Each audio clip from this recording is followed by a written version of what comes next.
반갑습니다. 이제 저번에 교육품 5장 이어서 6장 공부하도록 하겠습니다. 또 여쭙기를 그러하면 도형으로 그려진 저 이론상 자체에 그러한 진리와 위력과 공부법이 그대로 갈마 있다는 것이오니까 대종사 말씀하시기를 저 원상은 참 이론을 알리기 위한 한 표본이라 비하건대 손가락으로 달을 가리킴에 손가락이 참달은 아닌 것과 같나니라. 그런즉 공부하는 사람은 마땅히 저 표본의 이론상으로 인하여 참 이론을 발견하여야 할 것이며 이론의 참된 성품을 지키고 이론의 원만한 마음을 실행하여야 이론상의 진리와 우리의 생활이 완전히 합치되리라. 지금 대종사님께서 그 석가모니 부처님 형상으로 되어 있는 등상부를 모시는 게 불교의 아주 오랜 전통이죠.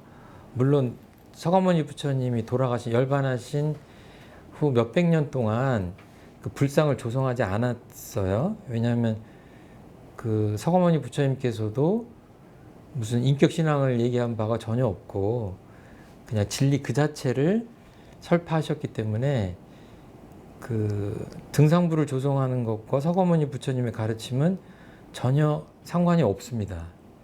그런데 이제 뒤에 부처님의 교법을 전파하고 따르고 하다 보니까 그래도 뭔가 형상이 있고 뭔가 절할 때라도 있고 이제 이래야 되니까 그 불상을 조성하기 시작한 거죠. 그런데 이게 이제 2500년 한국 그 불교를 지나오면서 소태산 대종사님께서 원래 그 부처님 당시에 그 원래 불교로 돌아가고자 하는 그런 어떤 의도에서 그냥 이 이론상이라고 하는 이 동그란 그것을 상징으로 삼으셨죠.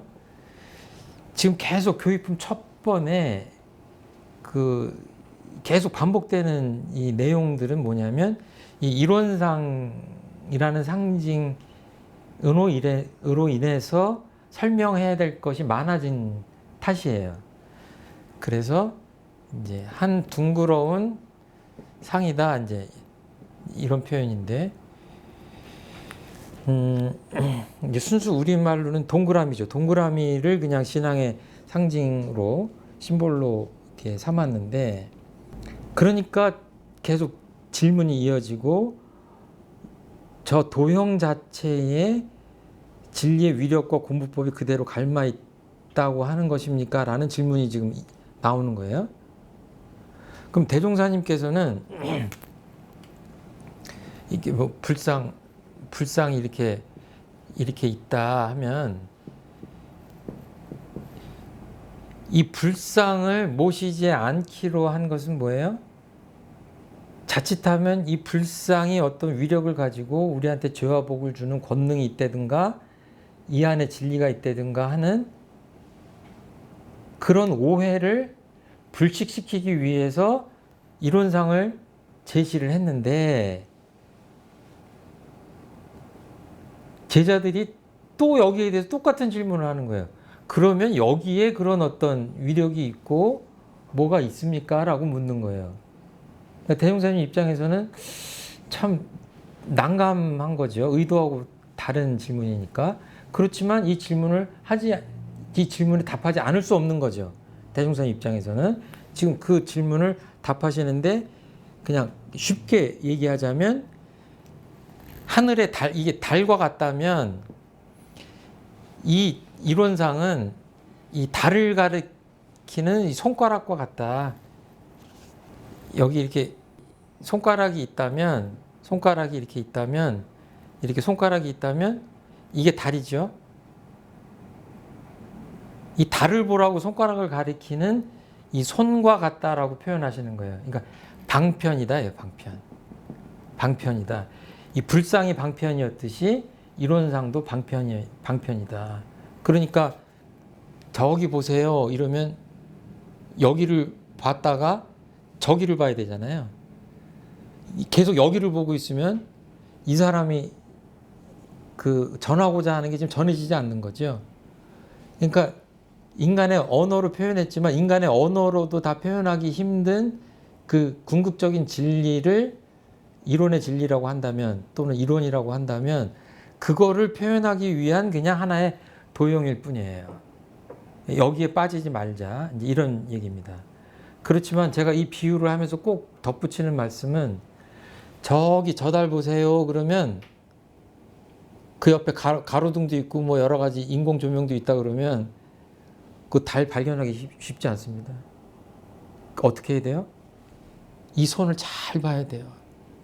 그러니까 이런 방편들이 다 부질없다라고 할 것이 아니라 이 가리키는 손이 있어야 이 손이라는 방편이 가리키는 그 진리를 깨달을 수 있잖아요. 그러니까 이것도 열심히 봐야 돼요.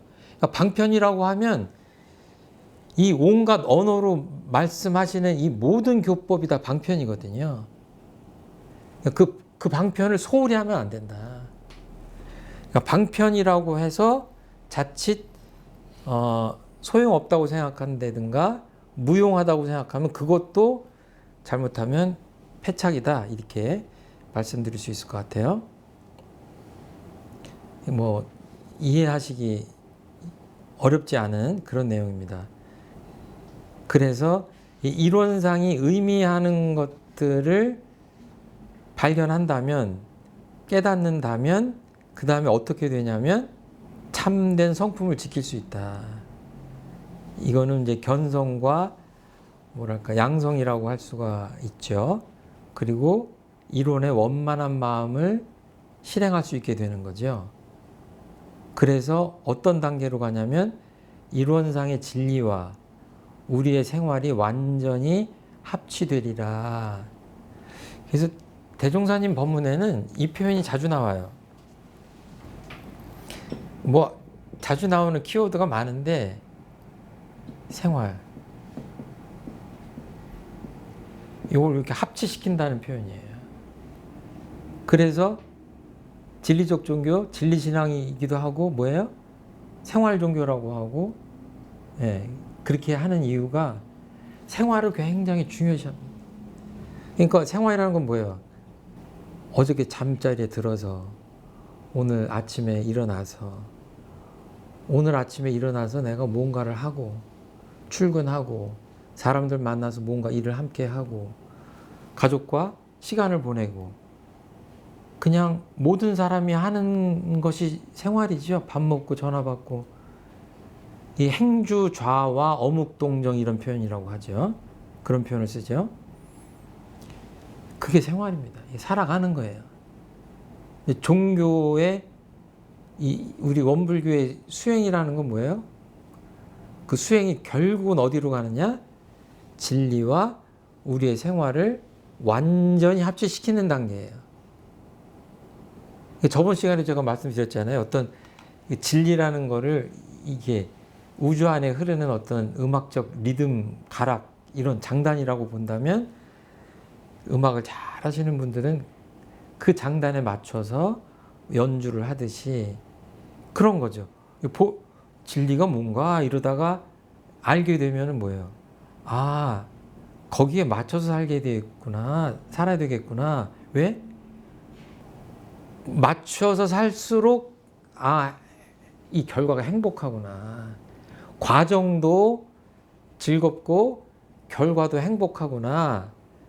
특별히 노력을 하지 않아도 복락을 얻을 수 있구나라는 그 깨달음을 얻는 거죠. 그러니까 그렇게 된다면 뭐예요? 그게 생활이 진리하고 합치되는 거죠. 그러니까 옛날에 저 부담스러운 표현 한번 할까요? 천인 합일, 하늘과 사람이 합일됐다. 동양 종교에서 이런 표현들 하죠. 천인 합일하세요 이러면 어때요? 부담스럽죠. 그런데 진리와 우리의 생활이 이렇게 합치된다 이렇게 하면 좀 어때요? 좀 편하잖아요. 막 거대한 진리를 생각할 게 아니라 아까 이제 상시일기 하시고 유무념 공부하신다고 했는데 그것도 결국은 어디로 가냐면 처음에는 내가 이걸 하지 말아야지 해야지 이렇게 하다가 나중에는 뭐예요? 아주 경지가 높은 데 가면 내가 지금 이거를 마시는 게 진리에 맞나 맞지 않나. 그러니까 그냥 부모님이 그 자식한테 제발 너 담배하고 술 좀 끊어라 끊어라. 그 단계는 뭐예요? 그 생활하고 진리하고 따로 노는 거죠. 그 자식 입장에서 보면. 아니 나는 지금 별 건강에 문제도 없고 마셔도 아무 상관도 없는데 그렇게 그 부모님이 그냥 술 담배를 끊으라고 한다. 이 철없는 거죠. 모르는 거. 알게 되면 그냥 자연스럽게 멀리하게 되는 거죠. 어떤 게 나한테 좋은지 아니까 그냥 그 단계로 가는 겁니다. 예, 그래서 지금 이론상을 모신 것에 대한 여러 가지 질문 중에 하나인데 그렇게 지금 설명을 하신 거고, 이 이론상이 상징하는 그 무엇, 그 진리가 무엇인지를 늘 생각하는 거죠. 뒤에 보면 이제 본문에 또 나옵니다. 화두를 삼아야 된다, 이제 이런 표현도 나오는데 이제 그렇게 해야 될 것 같아요. 혹시 이론상을 대하실 때 처음 대하셨을 때의 그 느낌을 기억하시나요, 혹시? 우리 교도님들? 하도 어릴 때라. 하도 어릴 때라, 예. 우리 혹시 저는 이제 어렸을 때 저도 집에 그 이런상 이렇게 모실 때 이제 오셔가지고 했던 게 기억이 조금 나는데요. 예. 뭐 동그란 게 왜 와 있지? 그냥 뭐 그런 생각했었는데 엄마가 항상 거기서 이제 아침 저녁으로 신고하시는 거 보면서 좀 경건한 마음이 들게 하는 뭔가가 조금 느꼈던 것 같아요. 조금. 근데 이제 이번에 그 하성 가서 딱 그 바닷가에 있는 거 보니까 되게 또 느낌이 새롭고 다르더라고요. 네. 그러니까 처음에는 별 느낌이 없을 수 있는데 자꾸 이렇게 배우고 저것이 그냥 동그라미가 아니라 정말 이 우주로 관통해서 있는 어떤 신령스러운 그 하나의 궁극적인 진리, 불생불멸한 말로 표현하기 힘든 그 거룩한 진리라고 하는 것을 조금씩 알아가다 보면 뭐예요? 정말 그 느낌이 달라지죠. 마음이 복잡하고 괴롭다가도 이론상을 대하면 싹 씻은 듯이 그렇게 하고 뭔가 좀 절망스럽고 고통스럽고 그런 경계를 닥쳤다가도 이론상 앞에서 이렇게 마음을 모으고 이렇게 하면 다시 희망을 얻고 용기를 얻고 이제 에너지를 회복하고 할 수 있는, 그러니까 뭐 엄청난 그 차이가 생기죠. 처음에 그냥 이렇게 그 멋모르고 모셨을 때와 세월이 갔을 때. 저 개인적으로는 묘하게 제가 대학생 때 교당을 제 발로 찾아가서 이론상을 처음 뵀는데 묘하게 저는 그 교당 찾아가기 전에 그 달력 뒷장에다가 이렇게 매직으로 동그라미를 그려놓고 혼자 벽에다 걸어놓고 있었어요. 근데 원불교 갔더니 이론상이 있는데 가슴이 막 쿵 하는 거예요. 그리고 어떤 심볼보다도 강렬한 인상을 받았어요. 그리고 이게 등상부를 모신 거는 뭐 어머니 따라서 가끔 가서 절에도 가고 그랬으니까 그랬는데 원불교에 등상불이 모셔져 있으면 아마 그 청년 시절에 좀 멀어지지 않았을까, 개인적으로 그런 체험이 있습니다. 그래서 알지도 못하는데 굉장한 그 쿵 하고 이렇게 마음에 다가오는 그런 느낌이 있었습니다. 근데 그건 왜 그리셨어요? 달력 뒤에다가. 모르겠어요. 그때 달력을 이렇게 떼어내다가 이렇게 개인적인 얘기 너무 길게 하면 안 되는데 찢어서 넘기면 뒤집어지면서 흰색이 나오잖아요. 근데 무심히 이렇게 뭔가 도형을 그리고 싶은데 동그라미를 딱 원샷에 그렸는데 내가 보기도 너무 이쁘게 그려진 거예요. 삐뚤삐뚤 그려진 게 아니라 정말 멋있게 딱 그려졌어요. 근데 보고 있는데 그 아름다움이랄까, 일종의 이름할 수 없는 그 느낌이 있는 거예요. 그러니까 제가 그 생각도 없이 무심히 했다가 이거를 버리기가 너무 아까운 거예요. 문에다가 그냥 그 달력 크기 그대로 기다란 크기였는데 지금 생각해도 균형이 딱 맞은 거예요, 가운데. 그렇게 해서 테이프로 모셔놓고 그때는 모신 게 아니죠. 그냥 이렇게 붙여놓은 거죠. 근데 나중에 원불교 가서 그 이론상을 탁 보는데 아유, 그때 생각이 나면서 뭐가 있나? 그런 느낌이 들었습니다. 그리고 이론상 모신 분, 교도님들은 다 그렇게 하시겠지만 아침에 일어나서 심고를 올릴 때도 이론상 전에 하고 그러지만 출근을 할 때도 집안의 가장 큰 어른을 한테 출고 반면하듯이 잘 다녀오겠습니다 하듯이 하시고 일터에서 일하시면서도 늘 보시면서 대조하고 닮아가려고 노력하고 이런 것들이 굉장히 수행에 도움이 되죠. 예. 이론상을 가까이 하는 것만으로도 그렇게 하셨으면 좋겠습니다. 그래서 그런 것들이 내 삶에 어떤 의미를 갖기 시작할 때 신앙과 수행이 점점 깊어진다. 이렇게 말씀드릴 수 있을 것 같아요.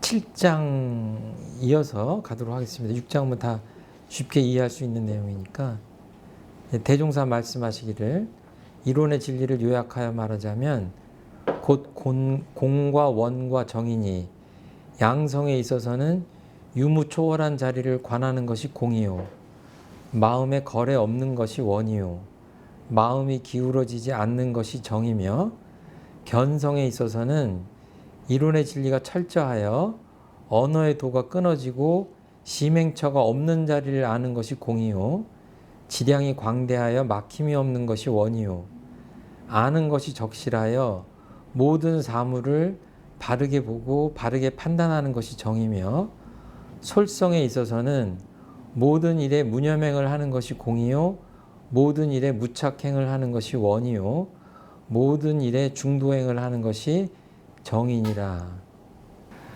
제가 부끄러운 고백을 하자면 웬만한 대종경 그 내용들은 그 대강의 내용들을 이렇게 기억하고 이렇게 얘기할 수 있잖아요. 근데 제가 이 교육품 7장은 잘 안 돼요. 이게 내용상으로 보면 어떻게 되어 있냐면 그 이론의 진리라고 하는 것을 3가지 키워드로 그 표현을 하셨습니다. 어떻게 하셨냐면 이제 교도님들한테는 뭐 이게 좀 편한 늘 접한 키워드죠. 공, 원, 정입니다. 이 한자는 어렵지 않아요. 비어있다는 표현이고 둥글다는 표현이에요. 그리고 정, 바를 정자예요. 근데 이거를 원불교에서 진리를 이론상으로 표현했잖아요. 그러면 그냥 쉽게 초등학생들한테 설명하듯이 하자면 꽉 차 있어요? 텅 비었어요? 비어있죠. 이건 뭐예요? 둥글둥글 하잖아요. 둥글 원자입니다. 이 바른 거는 뭐냐면 사실은 여러 가지로 설명할 수 있지만 여기 중심이 있다면 여기서부터 정확하게 어때요? 같은 거리죠. 그리고 표현하자면 이 도형에서는 잘 보이지 않지만 어떻게 기울어지지 않습니다. 그리고 이 온전한 것하고도 다 통해요. 이 3가지로 표현하는 거예요. 이게 뭐냐면 이 진리를 표현하기 위해서 많은 고민을 하셨겠죠. 소태한 대종사님께서. 그 중에 어떤 형용사를 썼으면 좋겠는가 생각하시다가 이 3가지를 쓰신 것 같아요. 비어있다, 둥글다, 어디 치우치거나 이런 것이 아니라 바르다. 왜곡되어 있는 게 아니라 바르다. 그러니까 진리라는 건 어떤 거냐 그러면은 이 3가지 형용사를 가지고 표현하면 설명이 좀 쉽지 않을까 이렇게 생각하신 것 같아요. 그런데 문제는 여기서부터 좀 강론으로 들어가면 어렵습니다. 여기서 이 양성, 견성, 솔성 이 순서는 뭐예요? 정신수양, 사리용구, 작업주사예요. 아까 사막을 이렇게 표현했잖아요. 양성, 견성, 솔성 이게 이제 정, 해, 지혜, 개 하고 정신수양, 사리용구, 작업주사라면 이게 사막인데 이 셋을 다시 공, 원, 정, 공, 원, 정, 공, 원, 정 이렇게 표현하셨어요. 그러니까 이 7장의 법문은 내용이 몇 가지예요? 3, 3, 9, 9가지. 그런데 내용을 보면 저도 그게 그것 같고 비슷해요. 그래서 좀 외워지진 않아요. 제가 공부를 잘 못해서 그런데 이렇게 설명하신 이유가 있으시겠죠. 자, 양성에 있어서는 이제 정신수양입니다. 유무초월한 자리를 관하는 것이 공이요. 이론상 서원문에 보면 유무초월의 생사문인바 이렇게 생각했잖아요. 그런 말씀이 나오잖아요. 이거는 반야심경의 뭐와 같아요? 예, 색즉시공과 같아요. 있을 유, 없을 무. 유무를 초월한다. 제가 아무리 설교 석상에서 생로병사에 대한 그 설교를 많이 하고 그러더라도 제가 언젠가 병원에 갔다가 의사 선생님이 CT를 좀 찍어봐야 되겠습니까 하니까요. 병원에서 나와서 제가 하는 행동이 달라지더라고. 달라져요. 죽음을 이렇게 앞둘 수도 있겠다 이런 생각을 하는 순간 달라지는 거예요. 그러니까 엄밀하게 표현하자면 뭐예요? 유에서 무로 가는 거거든요. 죽음의 세기매라는 것이 뭐 유무라는 게 죽음을 의미하는 건 아닌데 비유하자면 그 수많은 의미 중에 하나를 빗대서 얘기하자면 삶을 유라고 본다면 죽음이 무죠. 그러면 그 무 앞에서 마음이 흔들린다고 하는 거는 초월하기가 그만큼 어렵다는 얘기죠. 갑자기 명예나 권력을 잃은 사람 중에 스스로 생을 마감하는 사람들이 있습니다. 뭐예요? 유에 치우쳐 있었던 거죠. 쉽지 않습니다, 이게. 그러니까 최근에도 어떤 청년이 사랑하는 그 애인이 이별을 통보하니까 뭐예요? 아주 독한 마음을 먹고 살인을 저질러서 며칠 전에 뉴스에 나온 적이 있죠. 인류대학을 다니는 그런 수재였는데 근데 이게 이상하게 들릴지도 모르지만 우리 마음 공부하는 분들은 그 사람의 마음도 이해할 수 있어야 돼요. 왜 사랑이 미움으로 변했을까? 원한으로 변했을까? 그게 다 공부거리예요. 마음 공부하는 입장에서 유추해 본다면 그냥 뜨뜻미지근한 언제 헤어져도 그만인 그런 사랑을 했으면 거기까지는 안 갔을 것 같다. 물론 그 사랑이 온전한 사랑이 아니라 애착하고 탐착하는 착심이었겠죠. 왜냐하면 진정한 사랑이라면 상대방을 해치거나 고통을 주는 행동을 하는 게 사랑이 아니죠. 애착에 가까운 거죠. 근데 그 마음도 사랑이라는 포장 안에서 굉장히 강렬했기 때문에 그것이 원한이나 미움으로 바뀌지 않았을까. 그러니까 유무초월 그러면 어렵게 생각하실 것이 아니라 뭔가가 있어졌다가 없어졌다가. 사실 마음이 계속 있어졌다 없어졌다 그러거든요. 마음이 명멸하는 거거든요. 생멸. 그런 것들을 잘 봐야 된다. 그리고 마음의 거래가 없는 것. 뭐예요? 마음이 여기서 여기로 가는 게 거래죠. 그러니까 마음을 쓴다고 하는 건 뭐예요? 마음이 거래가 있다는 거거든요. 근데 그것이 없는 자리를 이렇게 보는 것이 양성하는 것의 첩경이다. 마음이 기울어지지 않는 것이 정이며.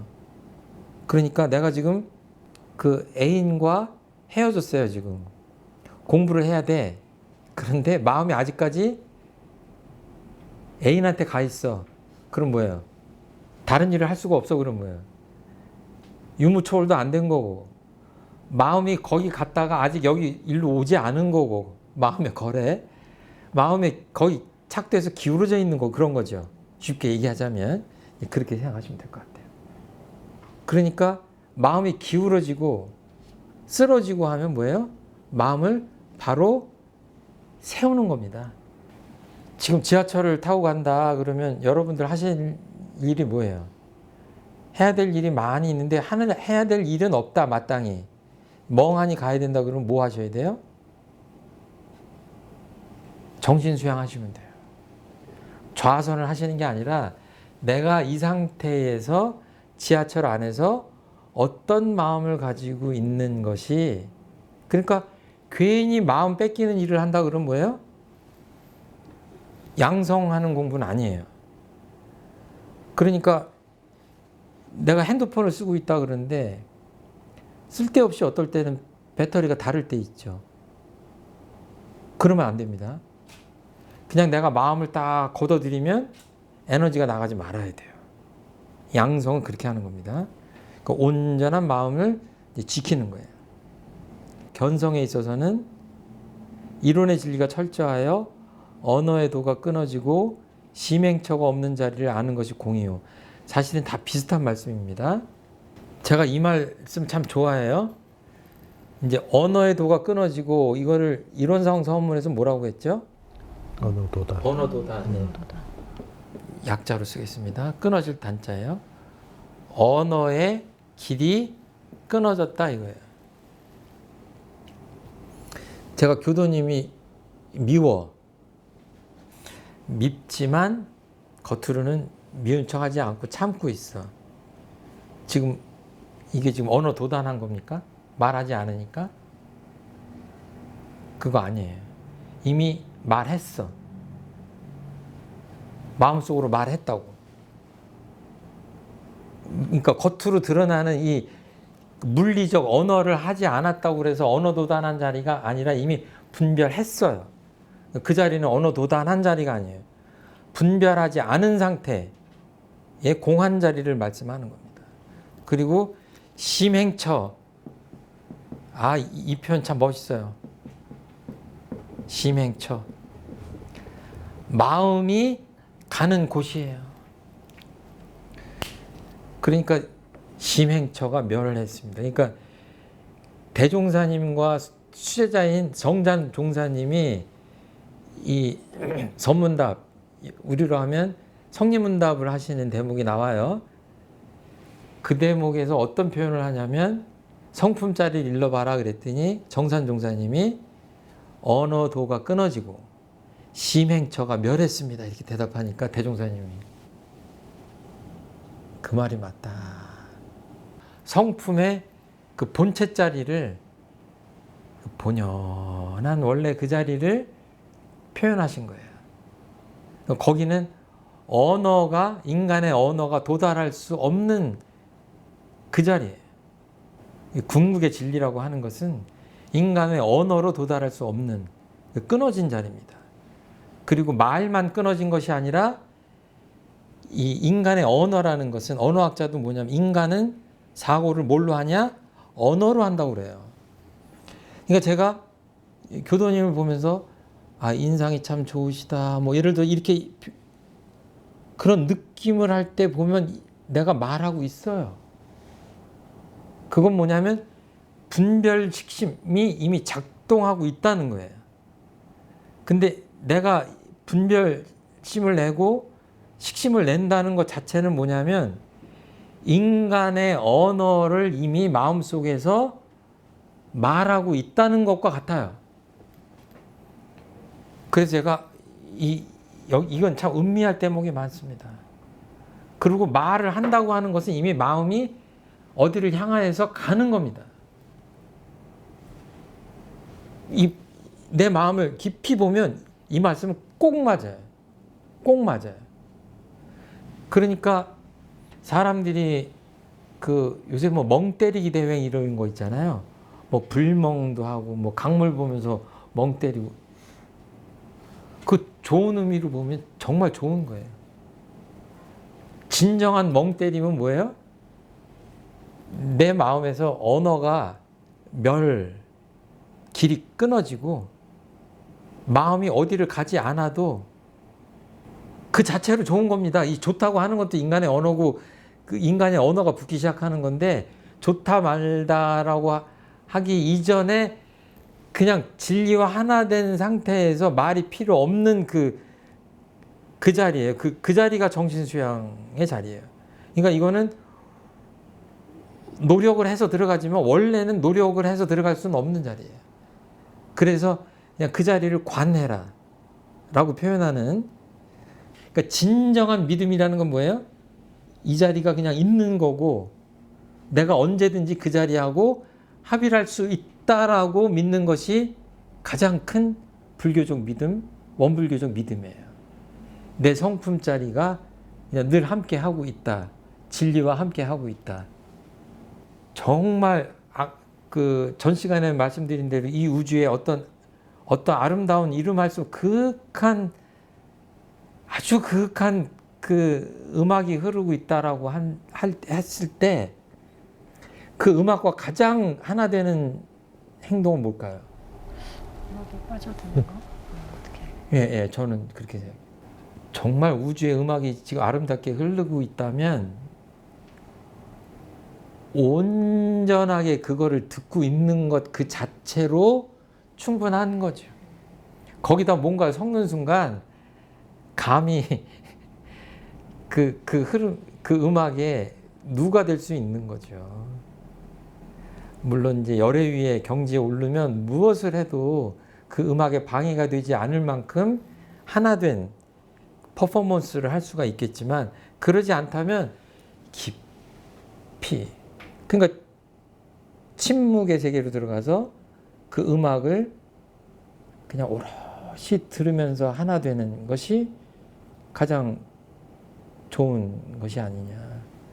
그러니까 뭔가를 인위적으로 할 일이 없는 거죠. 그러니까 이거 다른 표현으로 하면 이 도가나 이런 쪽에서 무위라고 하잖아요. 무위. 할 게 없는 거예요. 할 게 없는 자리입니다. 인위가 없는, 사람이 해야 될 것이 별로 없는 자리예요. 그냥 있는 자리입니다. 그냥 보는 거고 느끼는 거고 그냥 그대로 아는 거고, 이제 그런 거죠. 내가 고통으로부터 구원받고 어디로 내가 고통스럽지 않은 곳으로 가고 싶다, 이제 그러잖아요. 이 마음도. 그럼 그때 뭐예요? 희맹처가 있어요, 없어요? 있죠. 그러니까 그 자체를 부정하는 게 아니라, 대종사님도 파랑고의 일체 생명을 광대무량한 낙원 세계로 인도하려고 하니까 뭐예요? 명확한 목적이 있는 거예요. 고통의 세계에서 고통이 없는 낙원의 세계로 가자고 하는 그 가르침이 저희들이 지금 이렇게 막 말로 하는 거예요. 그렇지만 이 깨달음의 그 양성의 견성의 그 입장에서 본다면 그 세계를 쑥 들어가 버리면 뭐예요? 갈 곳이 없는 거예요. 이미 와 있는 거예요. 그 자리에. 낙원에. 더 갈 곳이 없어요. 그러니까 끊임없이 노력해서 어딘가를 가야 되겠다고 한다는 것은 어떤 것의 반증이냐면 아직 도달하지 못했다는 얘기예요. 근데 그냥 그 자리에, 근데 또 너무 이렇게 가면은 너무 쉬워가지고 그냥 견성하면 또 다 끝난 걸로 생각하는 사람들이 많은데, 참 말이라고 하는 건 이래도 문제 저래도 문제인데, 이제 그 측면에서 보면 그런 자리다. 그 지량이 광대하여 막힘이 없는 것이 원이에요. 아까 배운 데서는 이제 이무회, 사무회, 일과 공부 간에 막히는 것이 없이 다 하는 거예요, 환하게. 그러니까 정말 막힘없이 아는 것만으로도 해탈이 되는 거죠. 예. 아는 것이 적실하여 모든 사물을 바르게 보고 바르게 판단하는 것이 정이다. 제가 중학교 때 열병을 앓았습니다. 근데 정말 제가 허망한 경우를 지금 생각해도 참 허망해요. 그때 휴학을 하고 계속 열이 40도씨까지 가깝게 가는 거예요. 그러니까 저는 정말 그때 하늘이 노란 걸 경험을 했어요. 그런데 서울 시내 유명한 종합병원을 다 다녔습니다. 근데 정말 우습게도 그 열을 못 잡았어요. 부모님이 어땠겠어요? 원인을 모르니까. 근데 그 돌아가신 분인데 얼마 떨어져 있지 않은 우리 집에서 어떤 의원 내과에서 잡았어요. 하루 정도 지나니까 잡히는 거야. 그분이 진단하더니 그런 거예요. 부모님한테 걱정하지 마세요. 왜 그랬겠어요? 모든 사물을 바르게 보고 바르게 판단. 적실하게. 그분은 확신이 든 거예요. 아, 이거는 약을 이렇게 쓰면 낫겠구나. 그래서 모르면 고통에 대해서 공포를 갖게 됩니다. 원인을 모르기 때문에. 그런데 적실하게 알면 어때요? 별거 아닌 거예요. 우리가 생각하는 고통이나 무슨 난경, 역경 난경이 뭐예요? 환하게 뚫어보면 뭐예요? 별거 아니에요. 그 부처님이 된다면 의사도 그런데 우리가 부처님의 지견에 가깝게 간다면 얼마나 통쾌하겠습니까? 이 세상을 살아가는데 그 괜한 걱정과 근심을 떨쳐버릴 수 있다면 얼마나 즐겁고 통쾌하겠어요. 참 별게 아니더라. 헛개비한테 노란한 것과 마찬가지다 이렇게 생각할 수 있는 거죠. 자, 솔성에 있어서는 작업취사, 심신작용을 하는 데 있어서는 모든 일에 무념행을 하는 것이 공이요. 모든 일에 무착행을 하는 것이 원이요. 그러니까 무념행이나 무착행이나 거기서 거긴 것 같죠. 비슷하게. 모든 일에 중도행을 하는 것이 정이니라. 여기서 무념행이라고 하는 것은 아까 저희들이 이야기한 유무념 공부 있죠? 그 무념하고는 달라요. 유념, 같은 생각 염자인데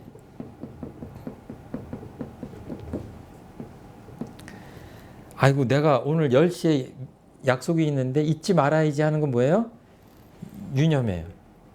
유무념 공부할 때 뭐 재밌는 거를 하다가 또는 일을 막 열심히 하다가 깜빡했네? 그건 뭐예요? 무념한 거예요. 마음을 챙기지 못한 겁니다. 이럴 때 쓰는 유념과 무념의 개념이 있다면 여기서 무념행은 뭐예요? 일종의 이제 무상과 상이 없는 것과 비슷해요. 이 무념은 뭐냐면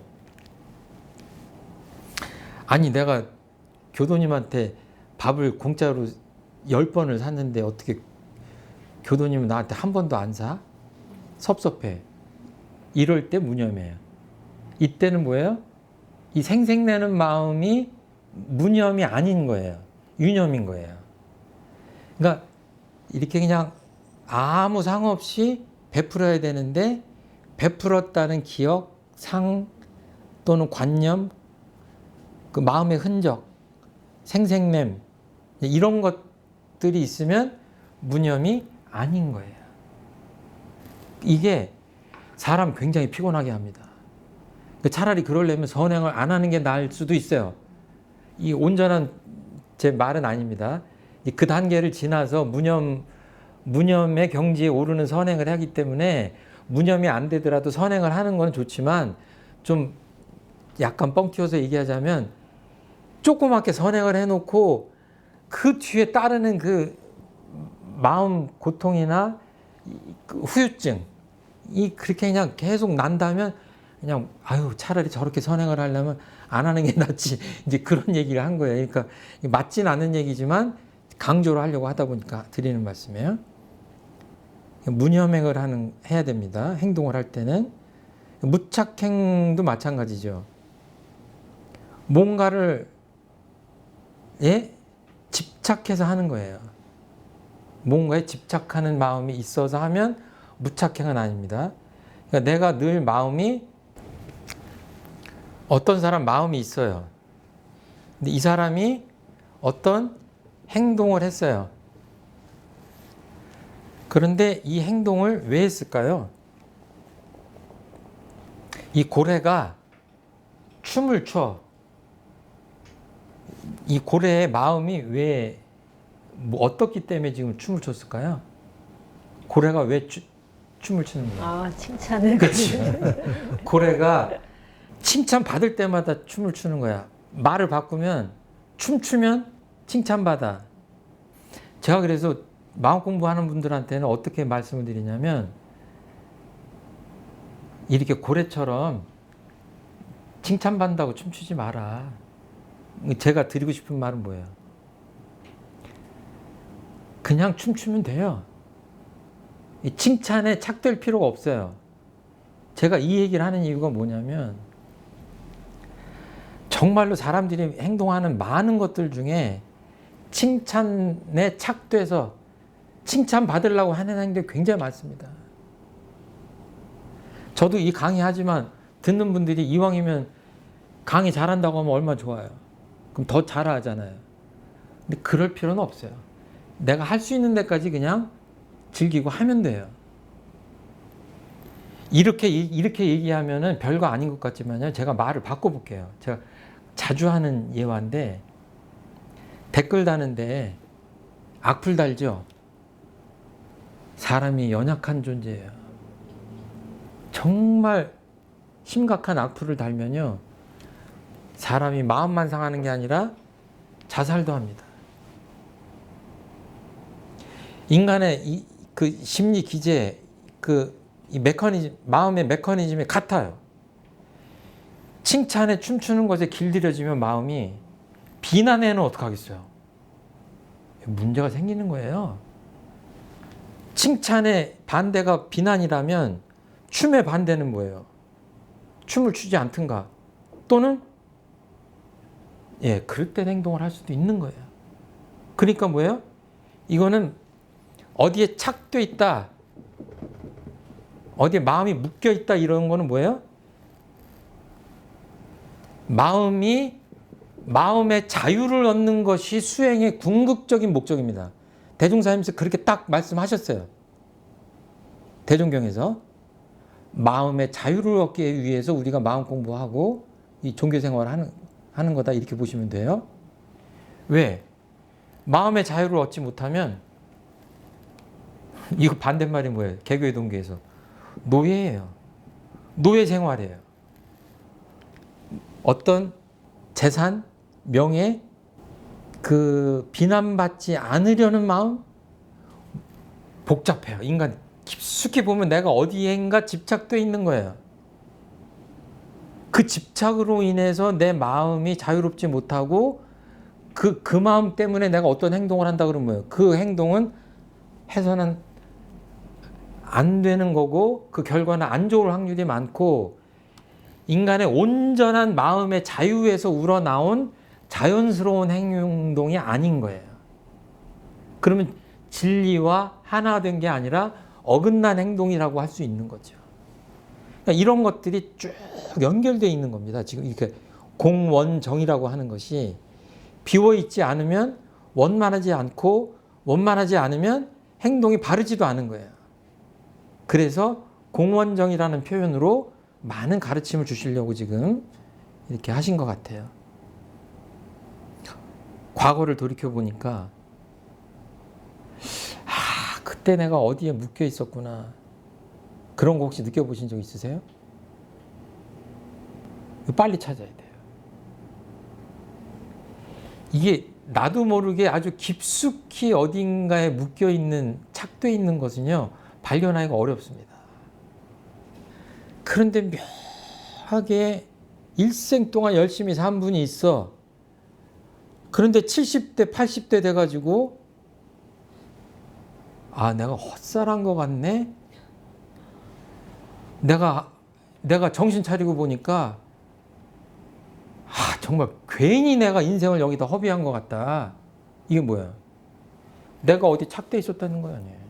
거기 묶여 있었다는 거 아니에요. 그 발견을 언제 해야 돼요? 빨리 해야 돼요. 하루라도 빨리 해야 돼요. 이거 겁나는 거예요, 저도.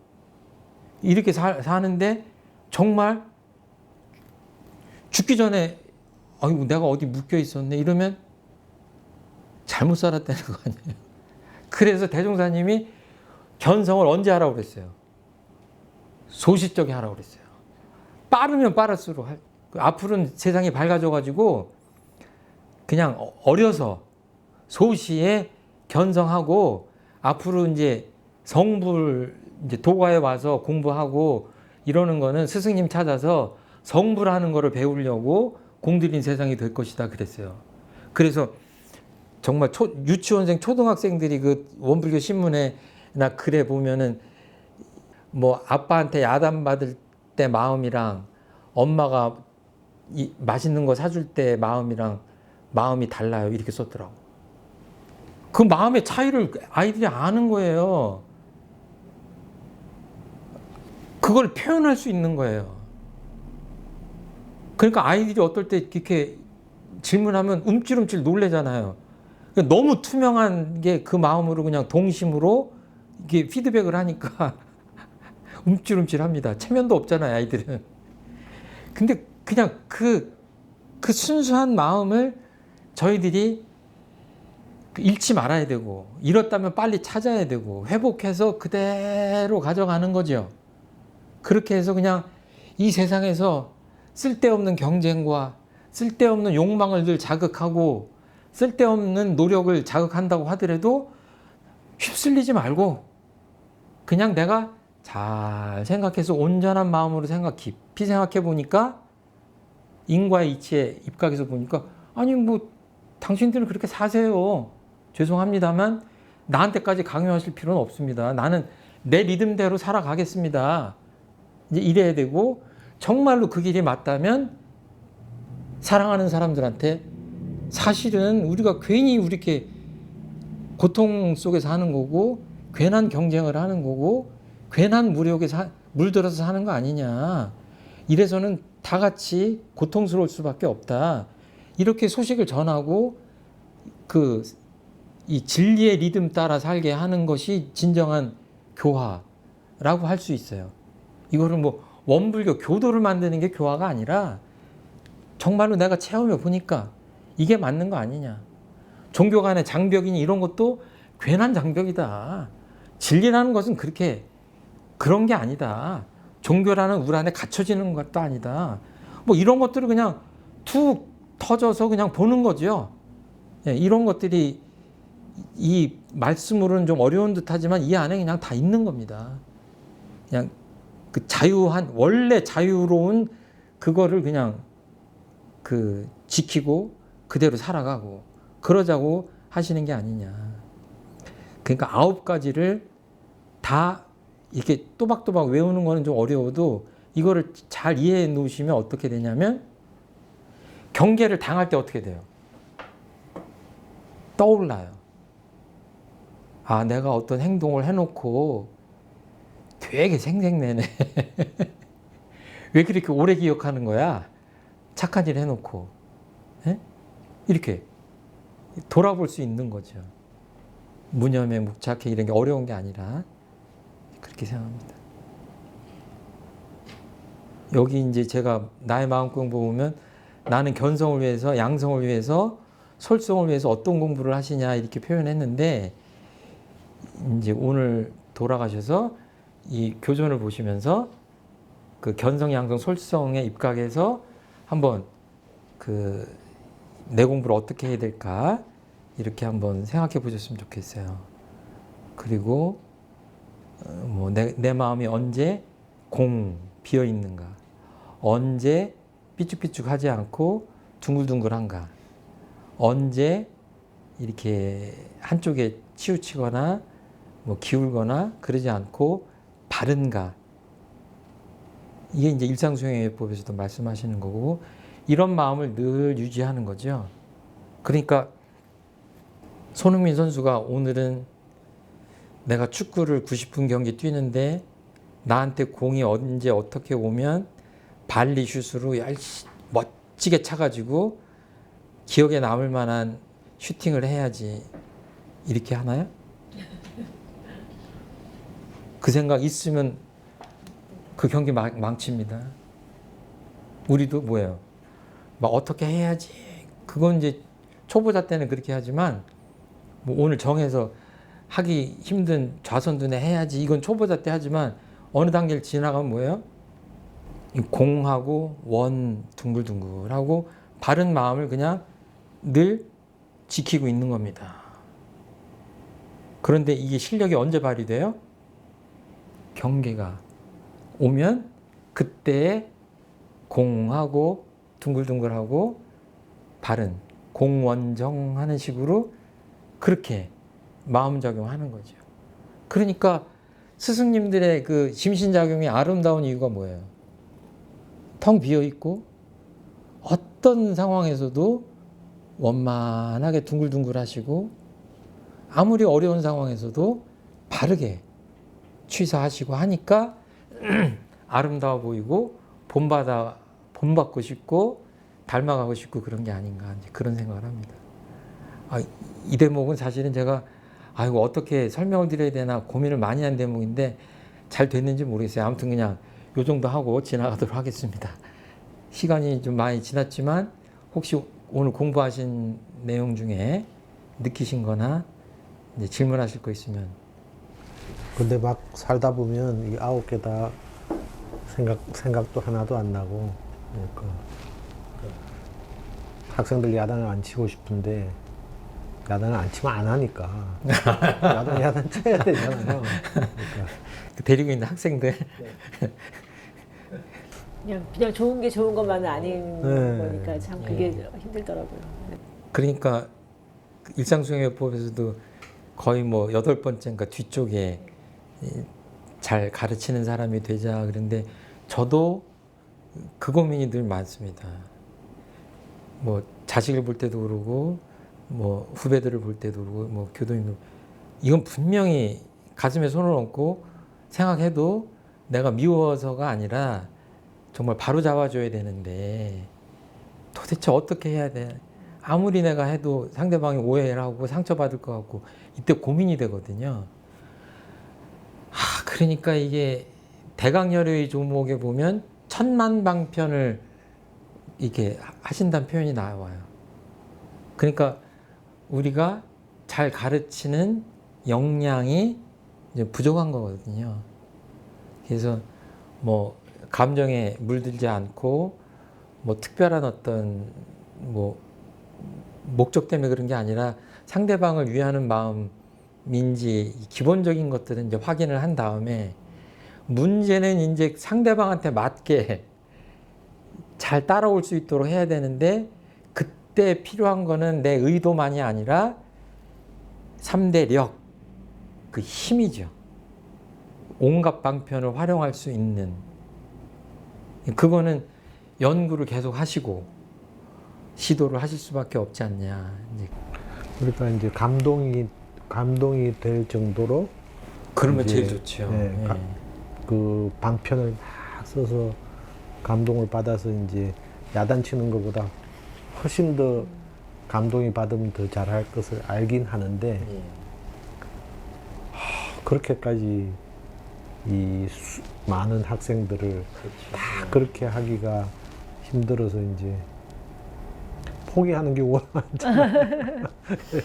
근데 뒤집어서 생각하면 여기 교도님들이나 저나 이 나이가 먹도록까지 그래도 이렇게 뭐 큰 잘못을 안 하고 아무튼 바른 길로 왔다고 하는 것은 그동안에 우리들 나를 이렇게 지도해 주신 수많은 스승님들과 선생님들, 지도인들의 은혜가 있었지 않냐 이렇게 생각한다면 힘들어도 후대 이렇게 제자나 후배들을 위해서 또 수고를 아끼지 않는 게 그 은혜에 보답하는 게 아닌가 이렇게 그냥 넓게 생각하고 최선을 다할 뿐이죠. 뭐 저희들이 능력이 되는 데까지 하는 거지 억지로 하려고 하다 보면 탈이 나니까 그렇게 좀 편하게 여유롭게 생각할 수밖에 없지 않냐 이렇게 생각을 합니다.